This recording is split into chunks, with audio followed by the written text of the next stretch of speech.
Olá, família Pax, mais uma vez ao vivo aqui com vocês, hoje conversando com o nosso querido Cleudio Bueno, ele que é arquiteto, xamã crístico, discípulo da Fraternidade Branca, palestrante, e hoje ele vai estar falando sobre construindo o nosso altar, já que semana que vem teremos a celebração ao Conselho Kármico, quando nós escolhemos os próximos 90 dias de nossas vidas. E aí o Bueno vai estar dando dicas como é que você pode fazer o seu altar, tá bom? Boa tarde a todos vocês aí que estão nos acompanhando. Amanhã tem festa junina no Zoom às 5 horas da tarde, não vai ter entrevista no Instagram. Convido a todos para participar. Estaremos lá com a presença dos queridos Tato Fischer, a Cândida Borges e também a Vivi Keller. Muita música boa para nós celebrarmos a energia do dia de São João, amanhã às 17 horas, gratuito no Zoom. Vocês têm o ID e a senha aí publicados para que possam estar participando conosco, tá bom? E esse é um novo momento, né, família Pax? Gente, já tá quase no final de junho, não dá nem para acreditar, né, como realmente tá indo tudo muito rápido e todas essas irradiações que nós temos à nossa disposição são para que nós possamos criar a energia da força, da cura, da saúde, da plenitude, da unidade e da luz do amor incondicional. Então, eu agradeço a vocês que têm aí acompanhado as nossas lives, as nossas entrevistas e as nossas programações virtuais e também a nossa programação presencial. Dia 25, a Pax vai estar aberta, das 11 da manhã às 5 da tarde, para quem quiser nos visitar. Teremos um bazar e aí você pode estar lá para conhecer a Pax, para quem não conhece, está vindo gente de fora de São Paulo e é sempre um prazer recebê-los, né? E a gente vai estar nessa sintonia, tá bom? Então é isso, vamos aguardar então o Bueno entrar para que a gente possa estar conversando sobre como montar o seu altar. E aí, eu não vi o nome dele lá, but yes, já está aí, muito bem, que às vezes demora para entrar. Hello, Bueno, cadê você? Vamos que vamos. É melhor você pedir para entrar novamente, será? Tá tudo escuro. Então. E aí, anjinhos da Technology? Cadê o Bueno? Saiu, vamos entrar novamente. Yes. Agora vai dar certo. Vamos lá, anjinhos, anjinhos. Hello. Construindo o nosso altar. E aí, vocês têm altar na sua casa? Ei, bem-vindo, tudo bem?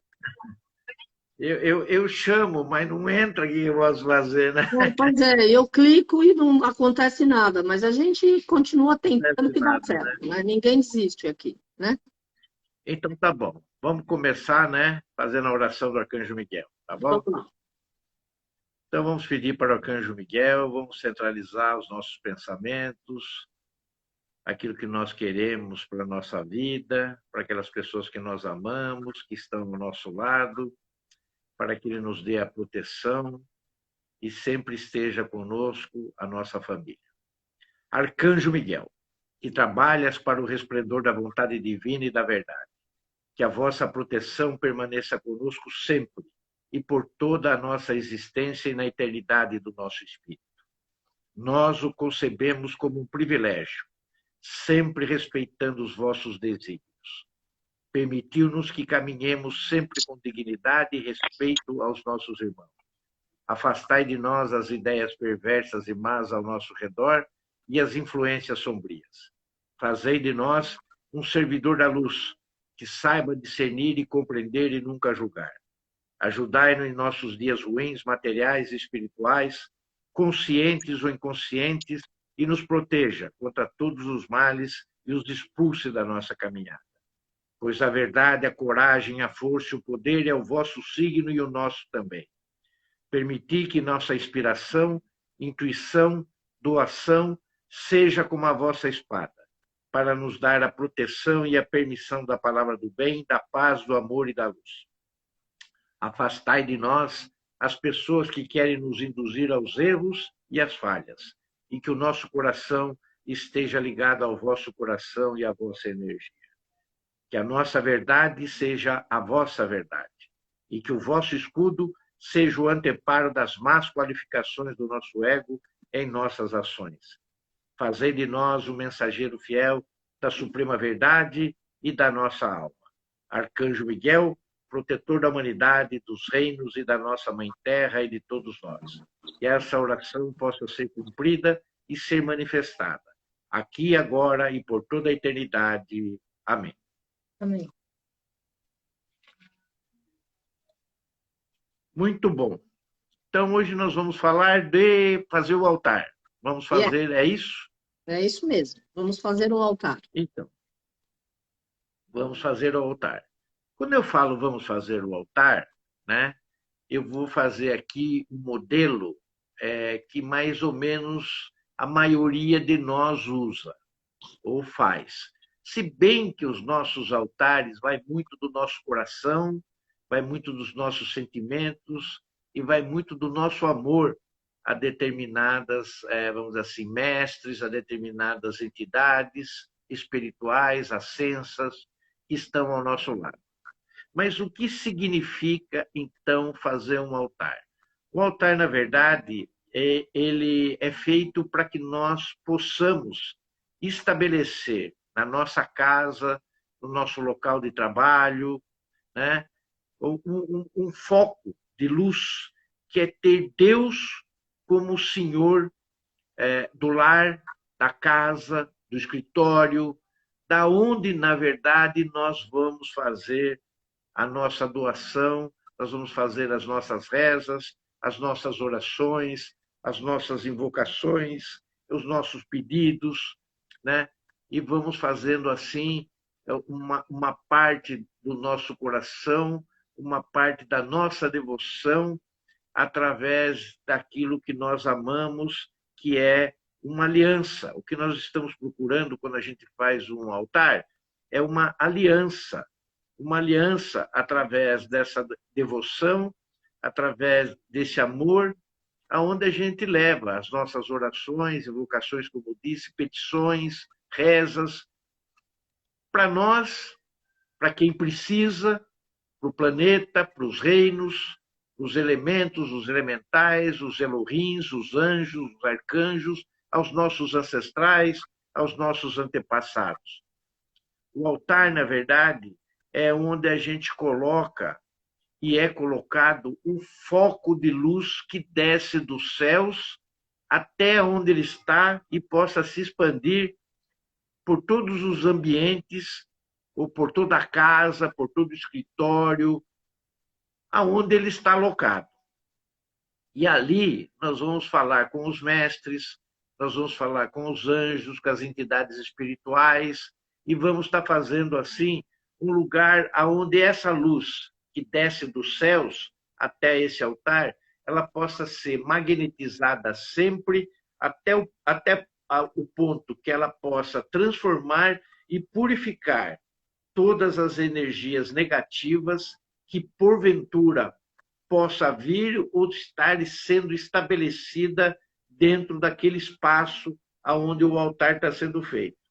Essa potencialização dessa energia positiva, ela tem vibrações e frequências altíssimas quando a gente faz um altar.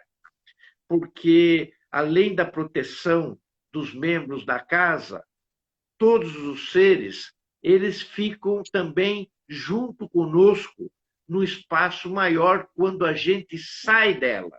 Então, aquela magnetização, ela não fica apenas aonde está o altar, ela nos acompanha, porque nós vamos ser bastante disciplinados, organizados e determinados em fazer de um local, de um horário, sempre as nossas orações e sempre as nossas rezas. Em que lugar nós devemos fazer o altar? Bom, aí vai depender muito. Se a casa for muito grande e se ela tiver várias dependências, seria interessante que nós tivéssemos uma sala, um cômodo, onde a gente pudesse colocar esse altar.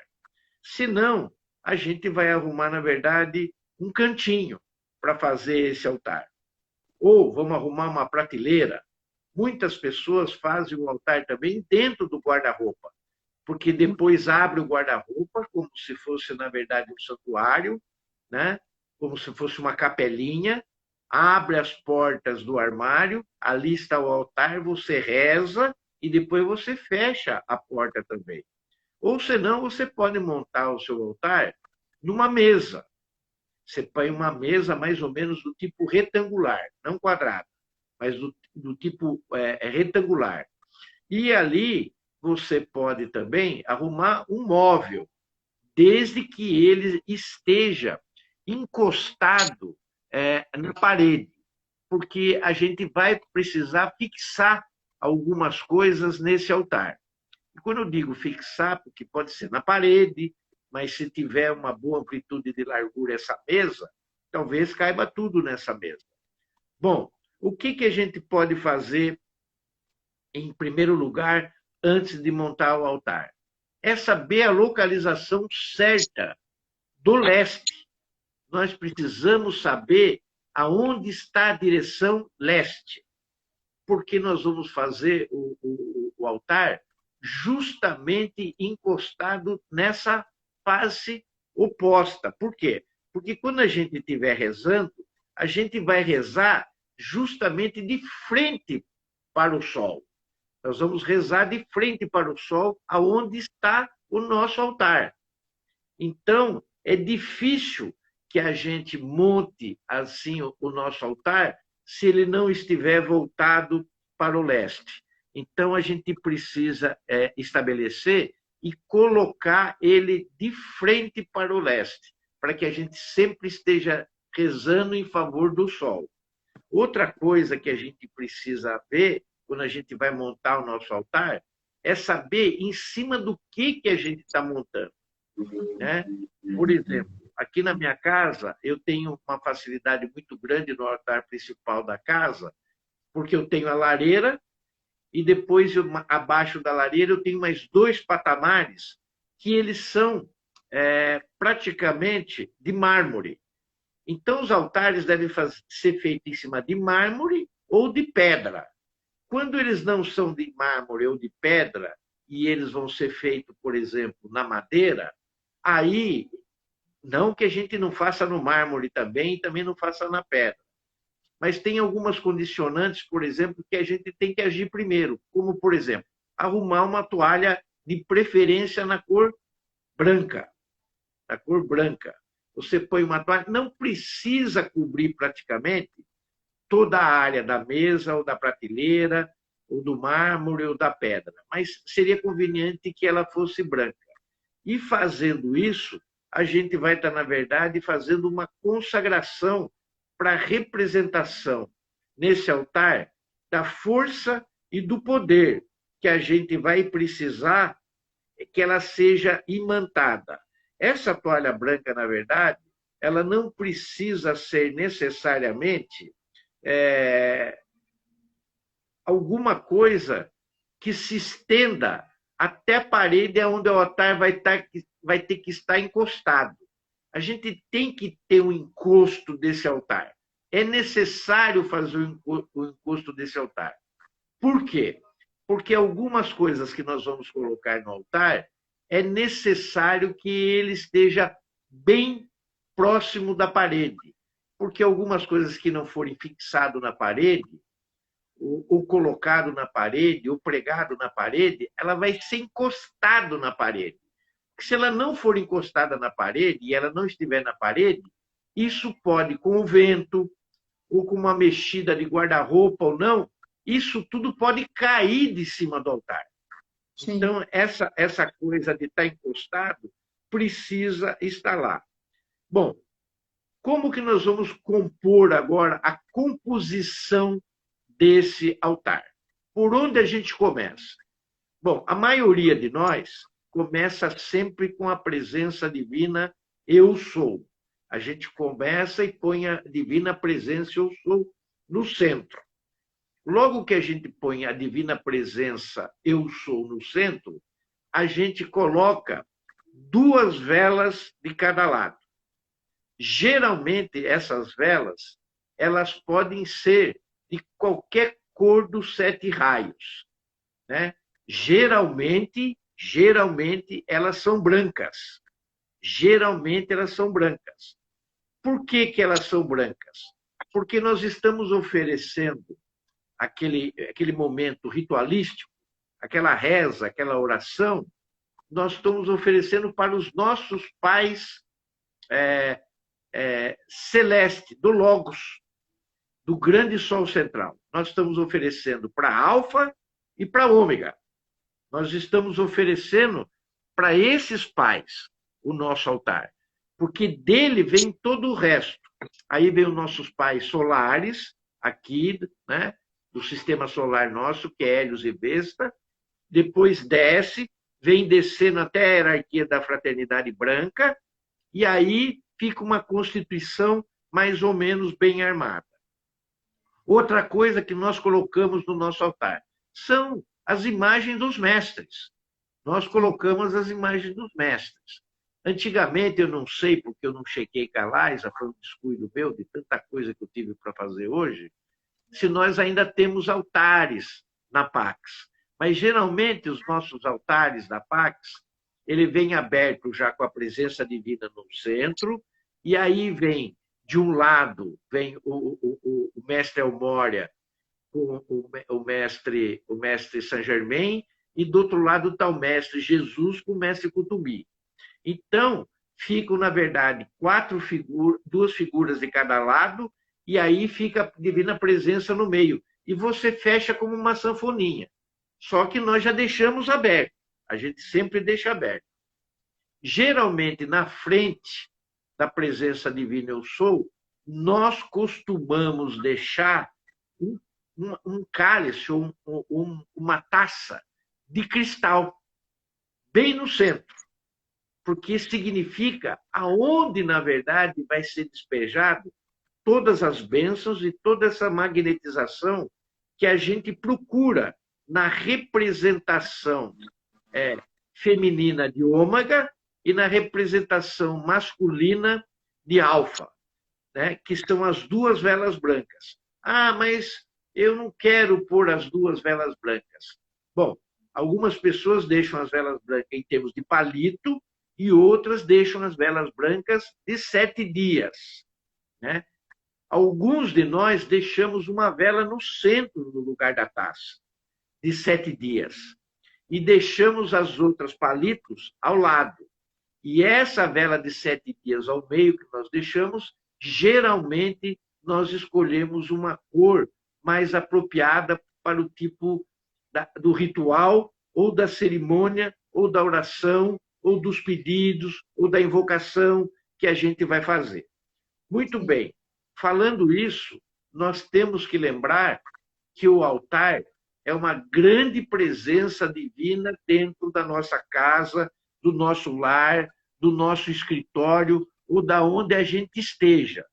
Por quê? Porque ela tem a representatividade, na verdade, de continuar formando o nosso desenvolvimento e a nossa evolução através da energia que vai vir dos céus para esse altar, que vai ser vibrada em ondas e em frequências que nós precisamos. Quando eu digo nós, às vezes não é todas as pessoas da casa, porque vai depender muito de quem fez o altar.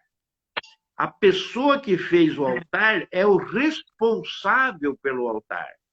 Mas a vibração que a pessoa vai receber desse altar, ela pode fazer uma doação e dividir essas energias e compartilhá-las com o restante da família, com o restante do escritório, ou se mesmo com ele mesmo, se ele estiver sozinho, por exemplo, num apartamento.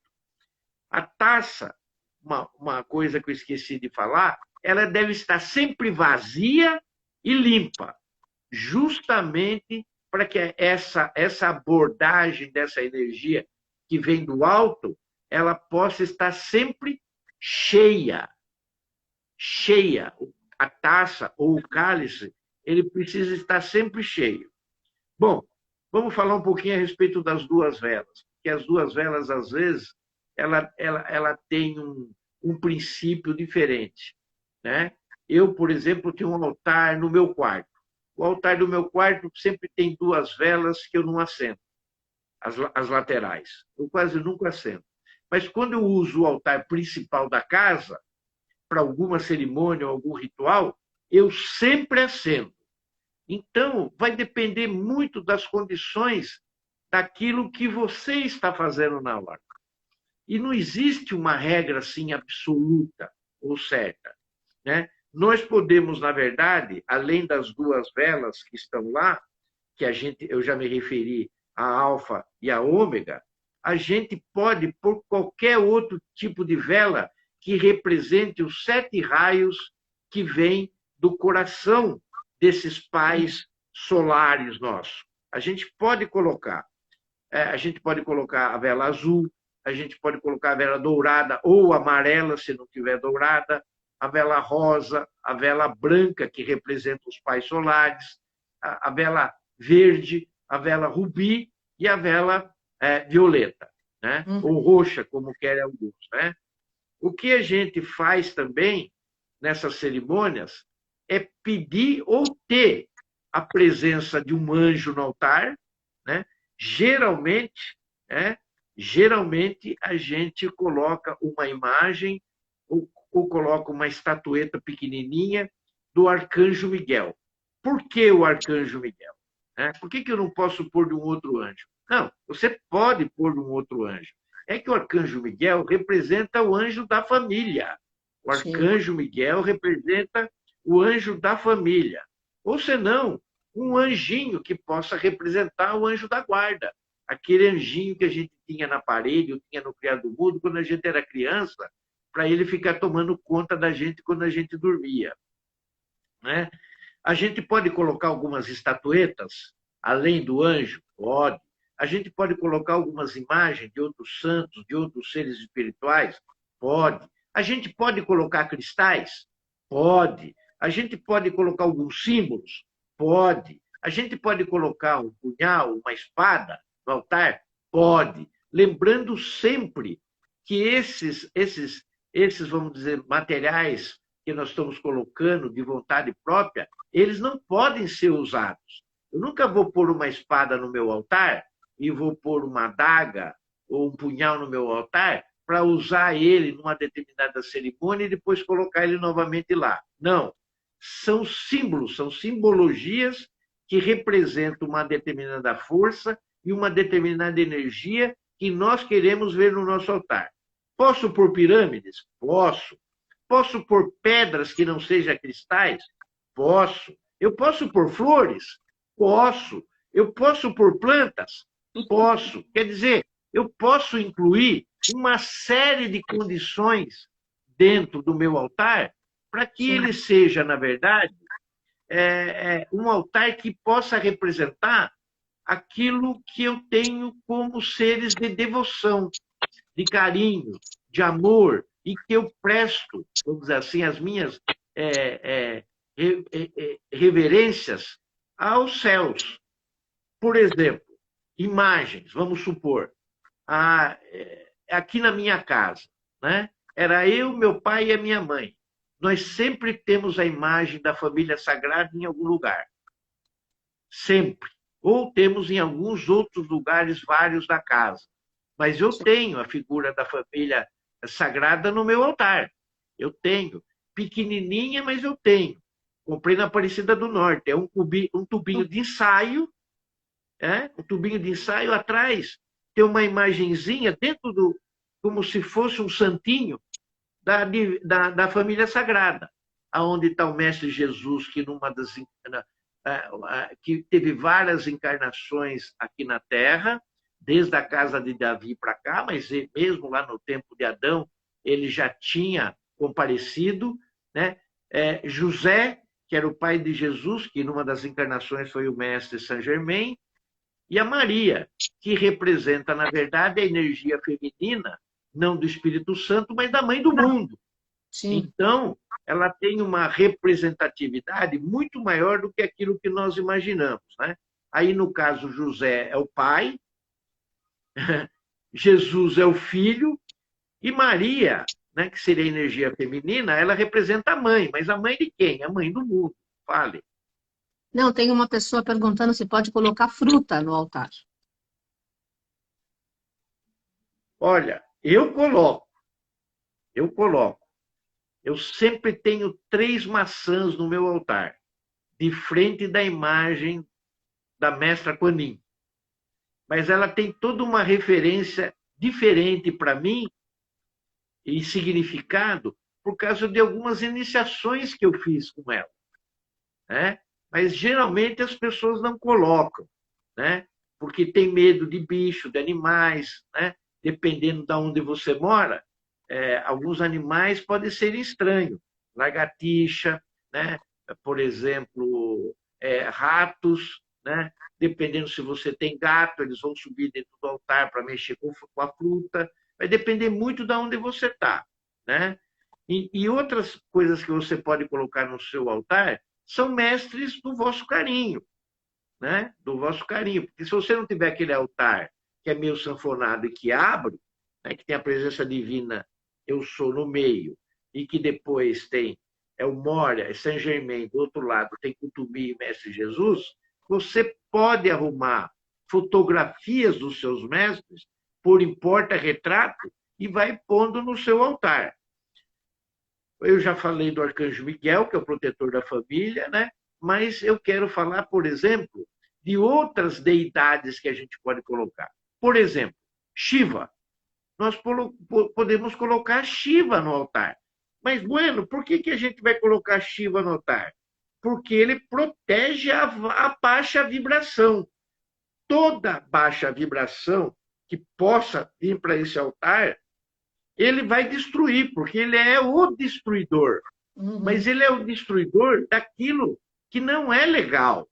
Ele não é destruidor daquilo que é legal, né? Então é o contrário. Então eu posso pôr a figurinha do Shiva?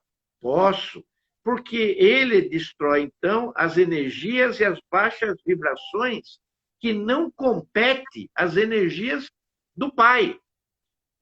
Aquilo que não compete às energias do Pai e do plano divino, ele, passa a foice. Então, era legal se você conseguir ter uma estatuazinha de Shiva, você coloca. Nós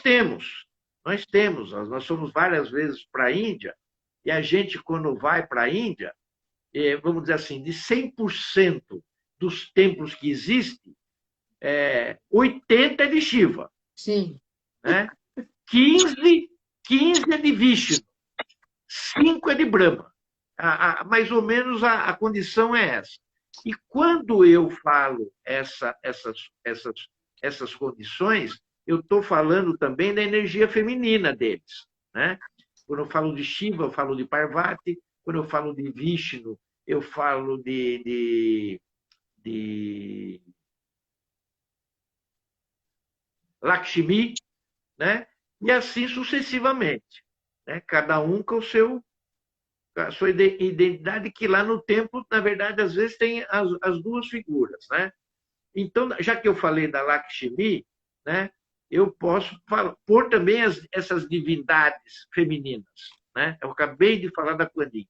Então, você pode pôr a Lakshmi, você pode pôr a Kuan Yin, você pode pôr a Portia, você pode pôr a Nossa Senhora Aparecida, né? Você pode pôr a Mãe Maria, e coloca sempre essas deidades femininas, lembrando que elas têm o suporte da Mãe do Mundo.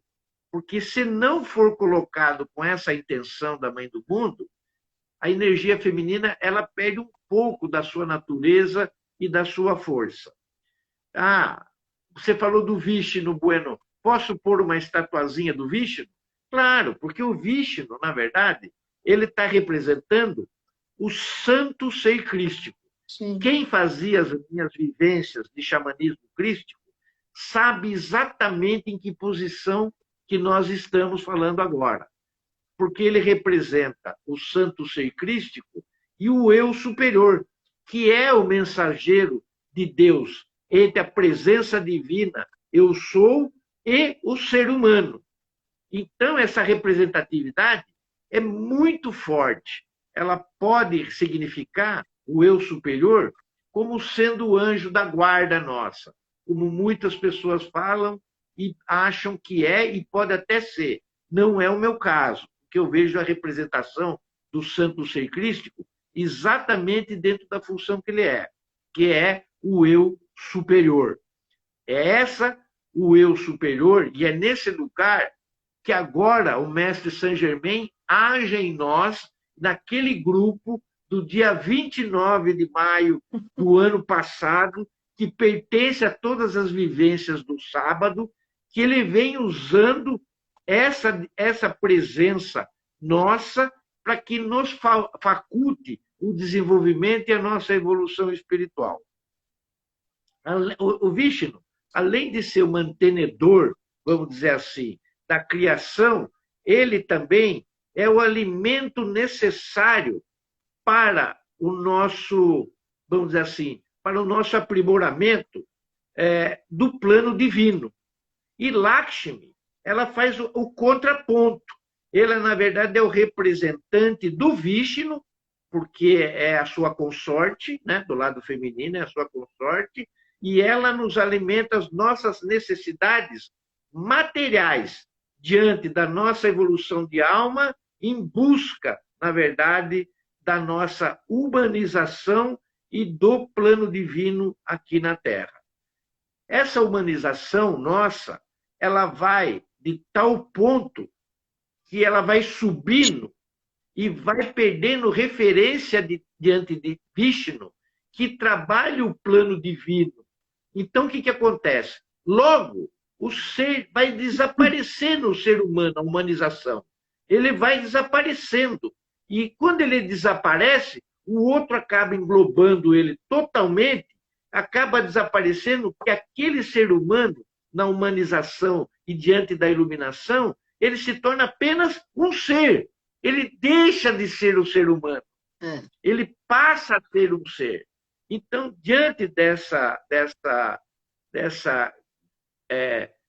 grandeza desses dois seres que estão ali e que representam, na verdade, todo o trabalho que o Mestre Jesus Sananda teve, porque ele também faz parte, e ele é, na verdade, a representação máxima do Filho diante dessa trindade, é a forma que todos nós, o objetivo que nós estamos procurando, que é a nossa iluminação.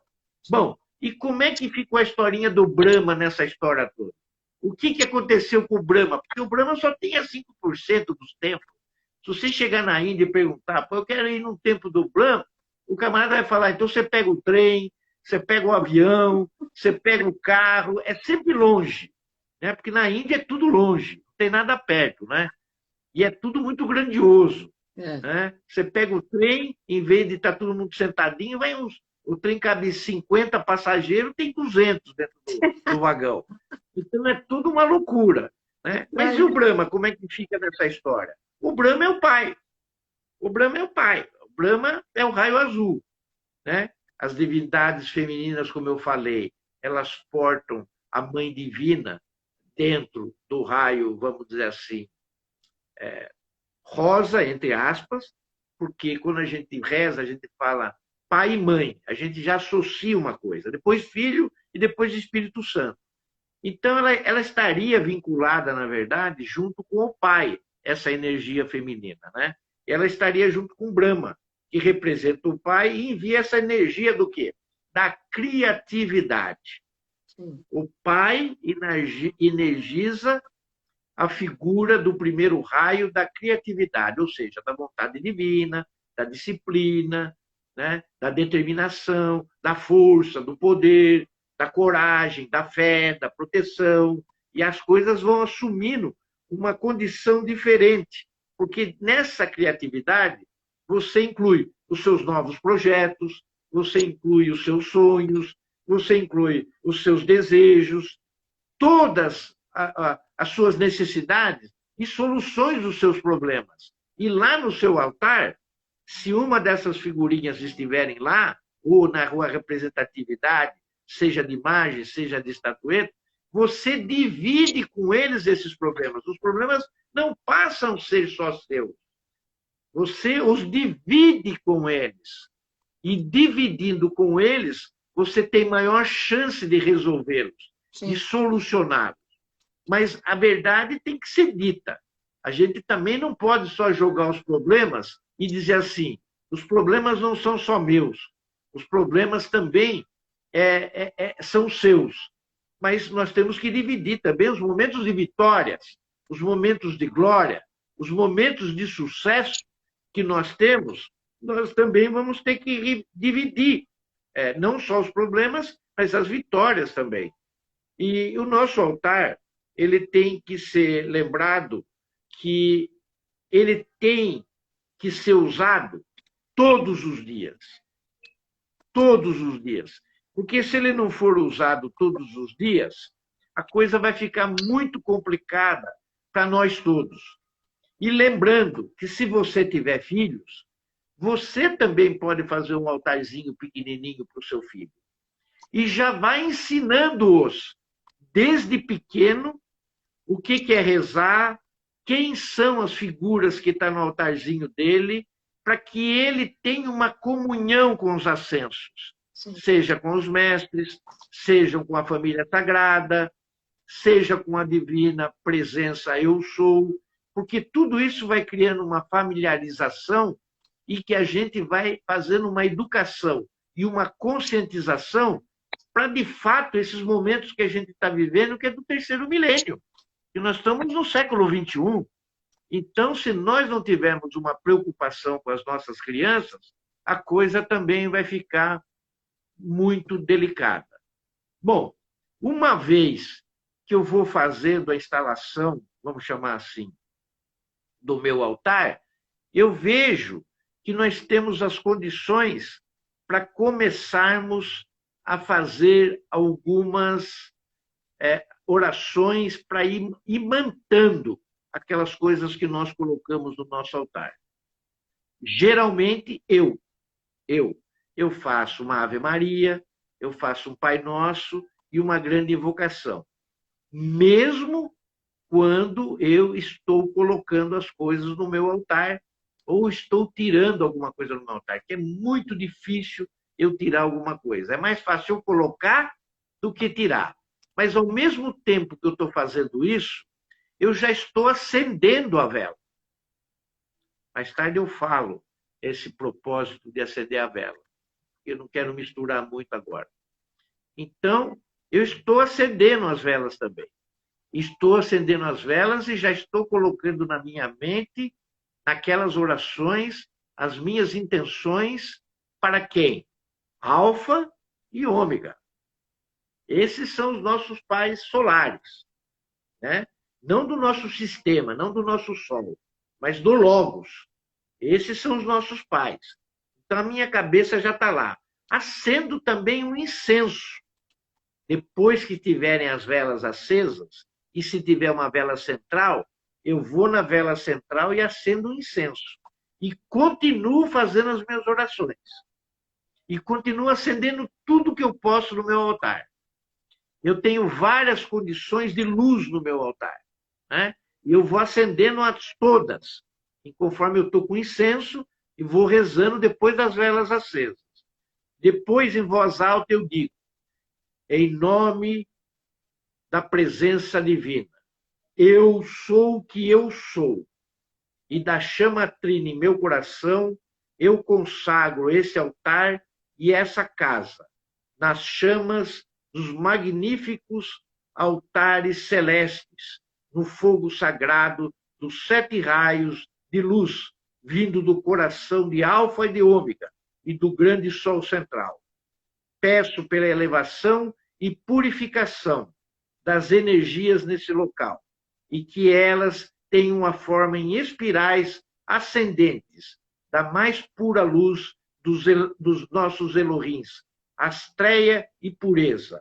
Eu aceito isso como manifestado aqui e agora e recebo a grande luz celestial em minha casa, formando uma muralha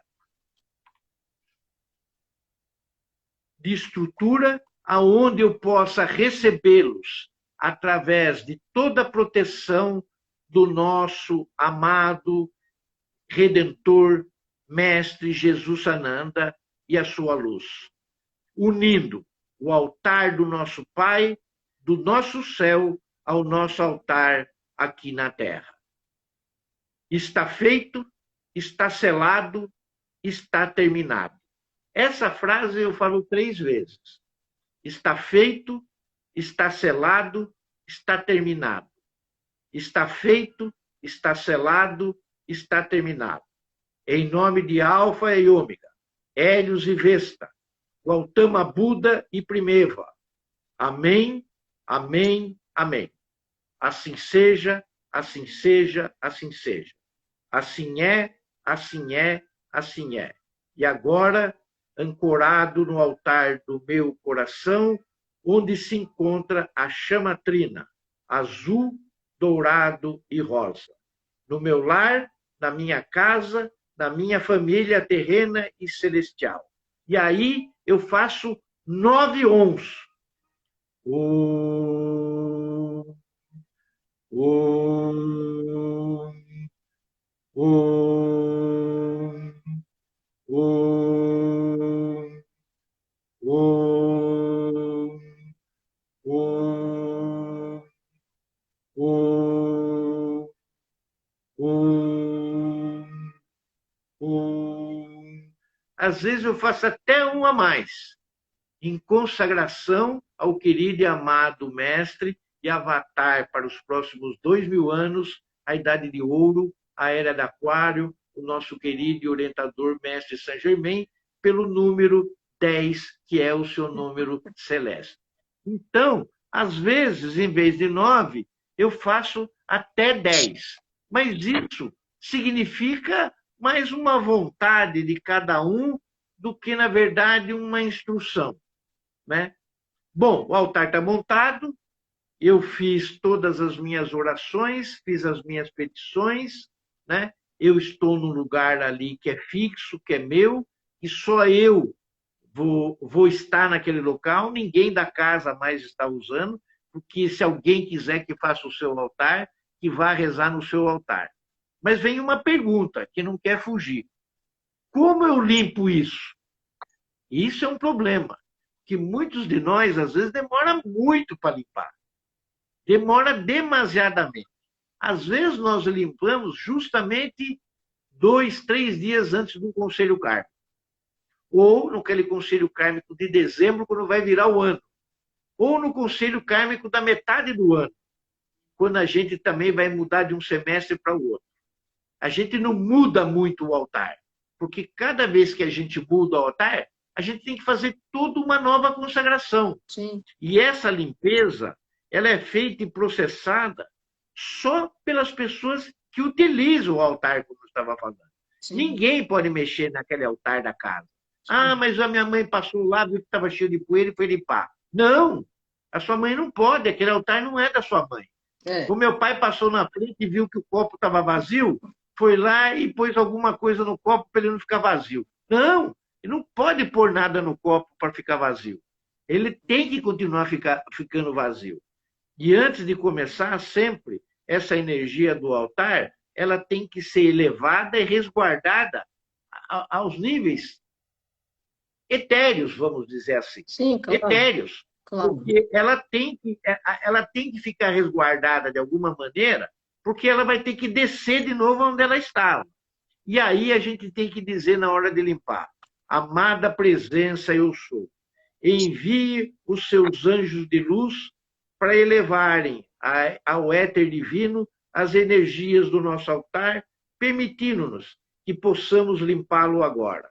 E aí, quando terminar a limpeza, a gente fala: amado Pai Celestial, mande agora a vossa luz e volta a iluminar esse nosso altar. Anjos iluminados da nossa presença, eu sou. Coloquem as suas presenças em espirais e que nós possamos acender as luzes sobre esse altar, aqui e agora, nessa casa de Deus.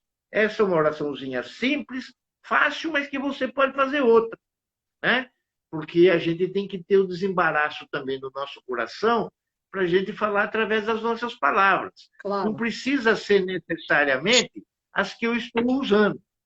Mesmo porque se você tiver que mudar o altar de um lugar para o outro, ou se você estiver mudando de casa, esse altar ele vai ter que ser mexido. Sim. Não tem como.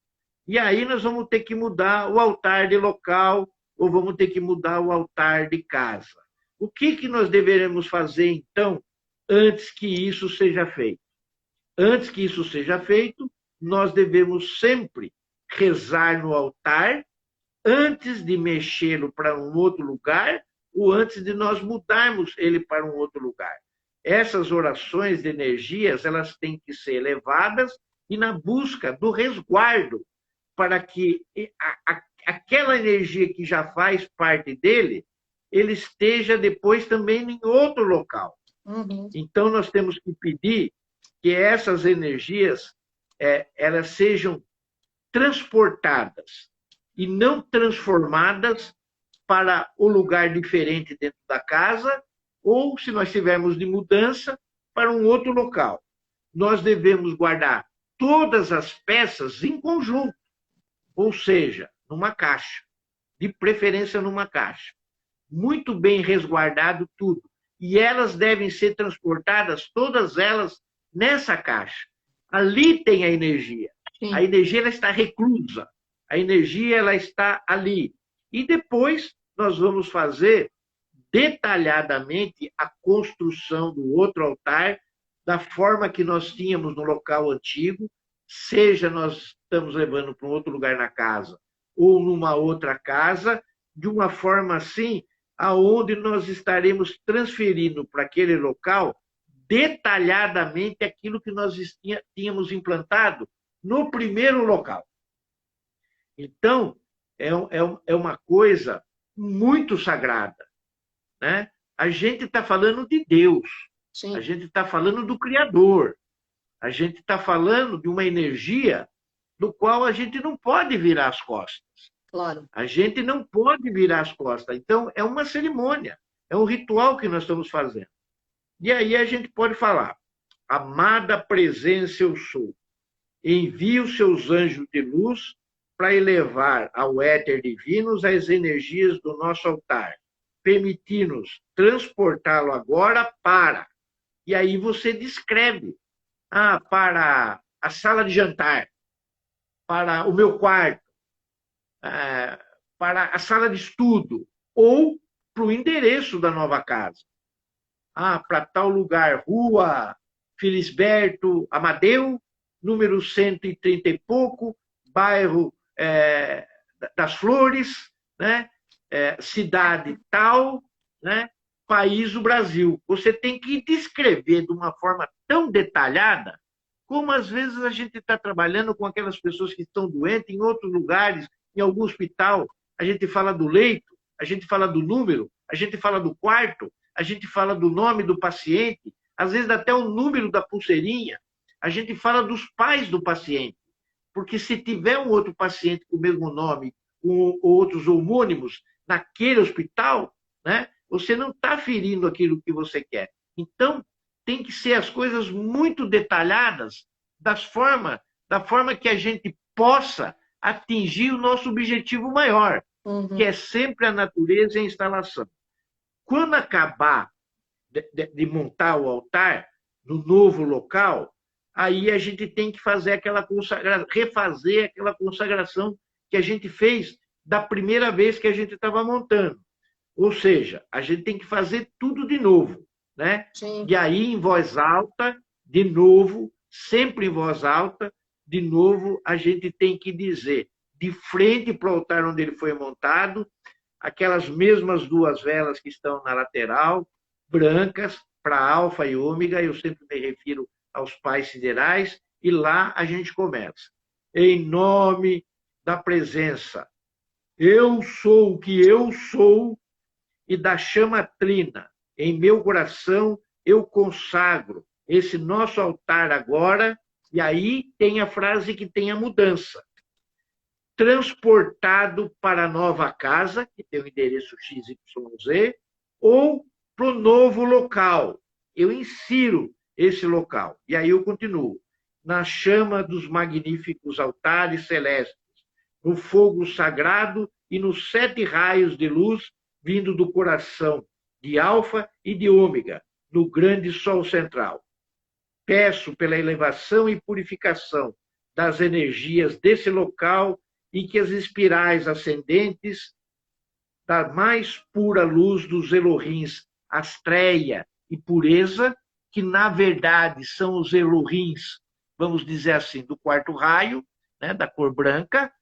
Eu aceito isso como manifestado aqui e agora e recebo a grande luz celestial em minha casa, formando uma muralha de proteção ao nosso redor e uma ponte de luz unindo o altar do nosso Pai no céu ao nosso aqui na terra. Está feito, está selado, está terminado. 3 vezes. Em nome de Alfa e Ômega, Hélios e Vesta, Gautama Buda e Primeva. Primeva é a consorte feminina do mestre Gautama Buda. Bom, o que é Primeva? Primeva quer dizer primavera também. Então, se vocês verem em algum lugar a palavra primavera como consorte do mestre Gautama Buda, também está correto, ok? E depois a gente fala 3 vezes amém, assim seja 3 vezes, assim é 3 vezes, agora eu ancoro no altar do meu coração, aonde se encontra a chama trina. A chama trina e no meu lar, na minha casa, na minha família terrena e celestial. E depois, 9 ons ou 10, como queiram. Tem gente até que faz 3. Tem gente que faz 3. Ah, eu falei 3 amém, eu falei 3 assim seja, eu falei a 3 assim é, eu também vou fazer 3 on. Então faz 3 on. Se você acha que é legal fazer, faz. Bom, mas tem algumas coisas ainda que pertencem a um altar. E o que pertence a um altar? Aquilo que nós chamamos de acelerador atômico. O que é esse acelerador atômico? Esse acelerador atômico, por exemplo, pode ser uma cadeira. Uma cadeira onde você vai sentar, onde você vai dar um fluxo de energia turbinada.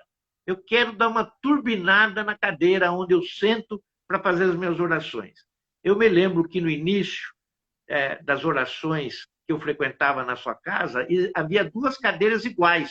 Ninguém sentava naquelas cadeiras a não ser os oficiantes, porque eram, na verdade, cadeiras preparadas para aquele tipo de cerimônia, né? O mestre Saint-Germain, numa das suas encarnações como Merlin, ele usava um chapéu de cone, como desses de mago e de feiticeiro. Ele deu esse acelerador atômico para o chapéu. Então, quando ele ia fazer alguma coisa, ele colocava o chapéu. E você pode fazer isso por uma varinha, você pode fazer isso por um bastão, você pode fazer isso por aquilo que você quiser. Quando a gente faz isso, esse acelerador atômico, para qualquer objeto, a gente tem que ter em mente que o plano espiritual ele vai agir molecularmente nesse objeto. Ele vai transformar e alterar em elevadas frequências e vibrações aquilo que você está dispensando para aquele objeto que você vai acelerar. Seja qual for a sua escolha, a invocação do acelerador, ele tem que ser feita nesses moldes.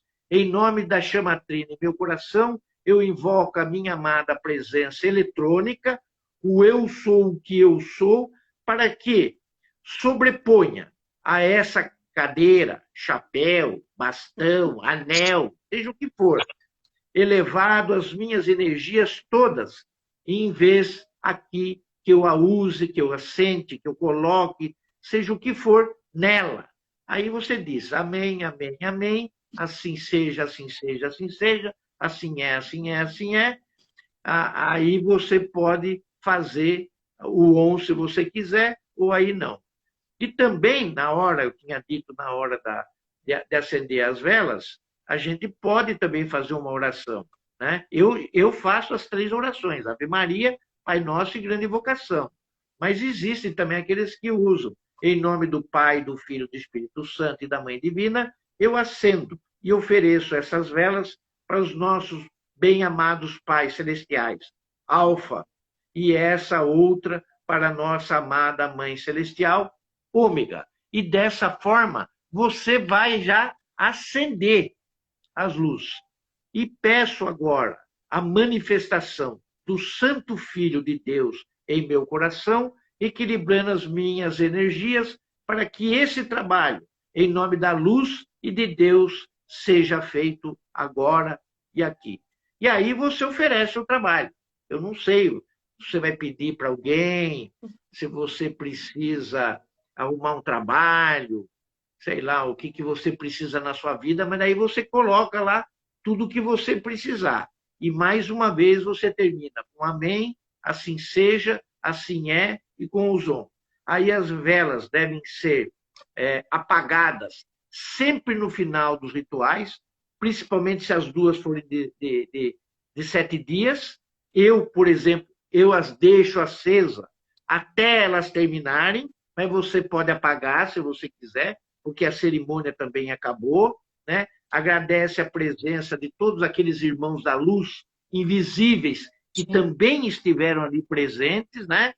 E cada ritual ou cerimônia, quando terminar o ritual, a gente tem que ter a constatação que ele foi uma cerimônia, um ritual, não só para nós, mas para todos aqueles que estão à nossa volta também, através da nossa intuição e através da nossa doação.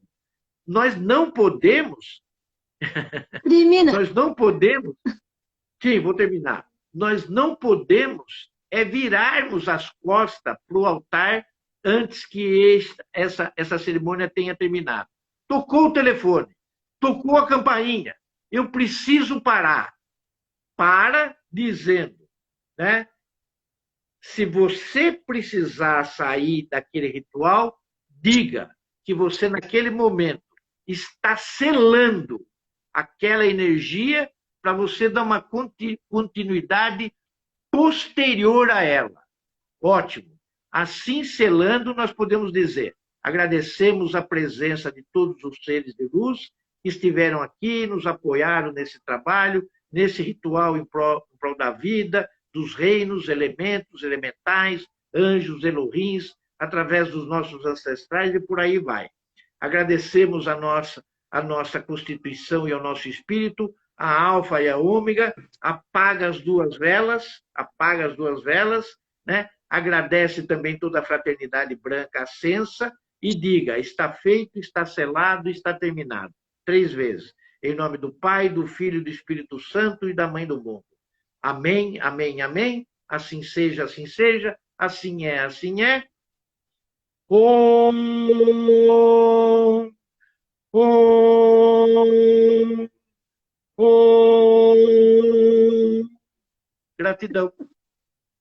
Gratidão, Bruninho. Estão pedindo para você disponibilizar depois as orações, tá bom? Amanhã a família Pax... Mas já está gravado. Tá gravado. Vocês ouvem de novo, tá aí direitinho, tá certo. Amanhã às 5 horas, a gente tá no Zoom. Amanhã não tem Instagram, tá bom? Tem festa junina no Zoom. Beijo no coração, gratidão. Namastê, família Pax. Obrigada, Bueno.